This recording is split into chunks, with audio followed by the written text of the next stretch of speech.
വിശുദ്ധ മത്തായി എഴുതിയ സുവിശേഷം 8-ാം അധ്യായം. കുഷ്ഠരോഗി സുഖപ്പെടുന്നു. യേശു മലയിൽ നിന്ന് ഇറങ്ങി വന്നപ്പോൾ വലിയ ജനക്കൂട്ടം അവനെ അനുഗമിച്ചു.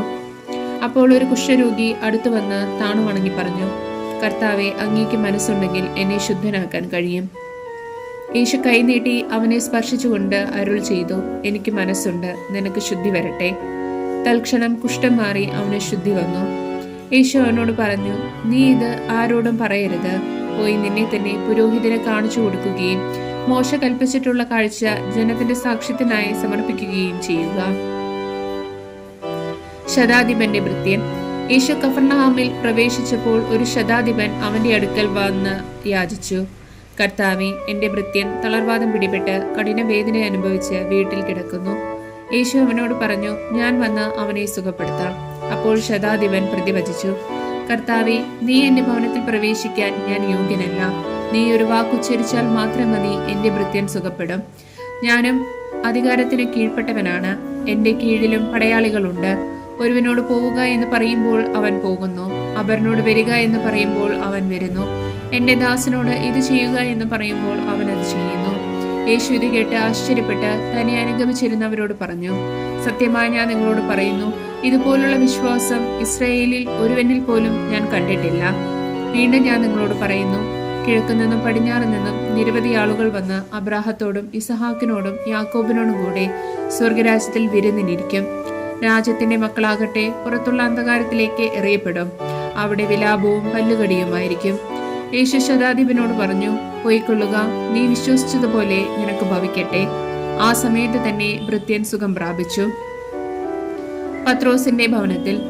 യേശു പത്രോസിന്റെ വീട്ടിലെത്തിയപ്പോൾ അവന്റെ അമ്മായിയമ്മ പനി പിടിച്ചു കിടക്കുന്നത് കണ്ടു. അവൻ അവളുടെ കയ്യിൽ സ്പർശിച്ചു. പനി അവളെ വിട്ടുമാറി. അവൾ എഴുന്നേറ്റ് അവനെ ശുശ്രൂഷിച്ചു. സായാഹ്നമായപ്പോൾ അനേകം പിശാച് ബാധിതരെ അവർ അവന്റെ അടുത്ത് കൊണ്ടുവന്നു. അവൻ അശുദ്ധാത്മാക്കളെ വചനം കൊണ്ട് പുറത്താക്കുകയും എല്ലാ രോഗികളെ സുഖപ്പെടുത്തുകയും ചെയ്തു. അവൻ നമ്മുടെ ബലഹീനതകൾ ഏറ്റെടുക്കുകയും രോഗങ്ങൾ വഹിക്കുകയും ചെയ്തു എന്ന് യെശയ്യാ പ്രവചിച്ചത് അങ്ങനെ നിറവേറി. ശിഷ്യത്വം ത്യാഗം ആവശ്യപ്പെടുന്നു. തന്റെ ചുറ്റും പുരസ്കാരം കൂടുന്നത് കണ്ടപ്പോൾ മറുകരയ്ക്ക് പോകാൻ യേശു കൽപ്പിച്ചു. ഒരു നിയമജ്ഞൻ അവനെ സമീപിച്ചു പറഞ്ഞു, ഗുരു, നീ പോകുന്നിടത്തെല്ലാം ഞാൻ നിന്നെ അനുഗമിക്കും. യേശു പറഞ്ഞു, കുറുനരികൾക്ക് മാളങ്ങളും ആകാശപറവകൾക്ക് കൂടുകളുമുണ്ട്, എന്നാൽ മനുഷ്യപുത്രന് തല ചായ്ക്കാൻ ഇടമില്ല. ശിഷ്യന്മാരിൽ മറ്റൊരുവൻ അവനോട് പറഞ്ഞു, കർത്താവെ, പോയി എന്റെ പിതാവിനെ സംസ്കരിച്ചിട്ട് വരുവാൻ എന്നെ അനുവദിക്കണമേ. യേശു പറഞ്ഞു, നീ എന്നെ അനുഗമിക്കുക. മരിച്ചവർ തങ്ങളുടെ മരിച്ചവരെ സംസ്കരിക്കട്ടെ. കൊടുങ്കാറ്റിനെ ശാന്തമാക്കുന്നു. യേശു തോണിയിൽ കയറിയപ്പോൾ ശിഷ്യന്മാർ അവനെ അനുഗമിച്ചു. കടലിൽ ഉഗ്രമായ കൊടുങ്കാറ്റുണ്ടായി. തോണി മുങ്ങത്തക്ക വിധം തിരമാലകൾ ഉയർന്നു. അവൻ ഉറങ്ങുകയായിരുന്നു. ശിഷ്യന്മാർ അടുത്തു ചെന്ന് അവനെ ഉണർത്തി അപേക്ഷിച്ചു, കർത്താവെ, രക്ഷിക്കണമേ, ഞങ്ങൾ ഇതാ നശിക്കുന്നു.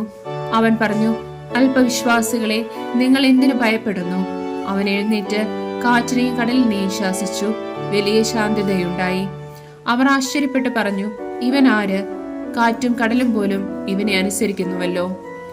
പിശാചു ബാധിതരെ സുഖപ്പെടുത്തുന്നു. യേശു മറുകരെ ഗദറായരുടെ ദേശത്തെത്തിയപ്പോൾ ശവക്കല്ലറുകളിൽ നിന്ന് ഇറങ്ങി വന്ന 2 പിശാചു ബാധിതർ അവനെ കണ്ടുമുട്ടി. ആർക്കും ആ വഴി സഞ്ചരിക്കാൻ സാധിക്കാത്ത വിധം അവർ അപകടകാരികളായിരുന്നു. അവർ അട്ടഹസിച്ചു പറഞ്ഞു, ദൈവപുത്ര, നീ എന്തിന് ഞങ്ങളുടെ കാര്യത്തിൽ ഇടപെടുന്നു? സമയത്തിന് മുമ്പ് ഞങ്ങളെ പീഡിപ്പിക്കാൻ നീ ഇവിടെ വന്നിരിക്കുകയാണോ? അവരിൽ നിന്ന് അല്പം അകലെ വലിയൊരു പന്നിക്കൂട്ടം മേയുന്നുണ്ടായിരുന്നു. പിശാചുകൾ അവനോട് അപേക്ഷിച്ചു, നീ ഞങ്ങളെ പുറത്താക്കുന്നുവെങ്കിൽ ആ പന്നിക്കൂട്ടത്തിലേക്ക് അയക്കണമേ. അവൻ പറഞ്ഞു, പോയിക്കൊള്ളുവിൻ. അവ പുറത്തു വന്ന് പന്നികളിൽ പ്രവേശിച്ചു. പന്നിക്കൂട്ടം മുഴുവൻ കിഴക്കാന്തൂക്കായ നിരത്തിലൂടെ പാഞ്ഞു ചെന്ന് കടലിൽ മുങ്ങിച്ചെത്തു. പന്നി മേയ്ക്കുന്നവർ ഭയന്നോടി പട്ടണത്തിലെത്തി എല്ലാ കാര്യങ്ങളും പിശാചുബാധിതർക്ക് സംഭവിച്ചതും അറിയിച്ചു. അപ്പോൾ പട്ടണം മുഴുവൻ യേശുവിനെ കാണാൻ പുറപ്പെട്ടു വന്നു. അവർ അവനെ കണ്ടപ്പോൾ തങ്ങളുടെ അതിർത്തി വിട്ടി പോകണമെന്ന് അപേക്ഷിച്ചു.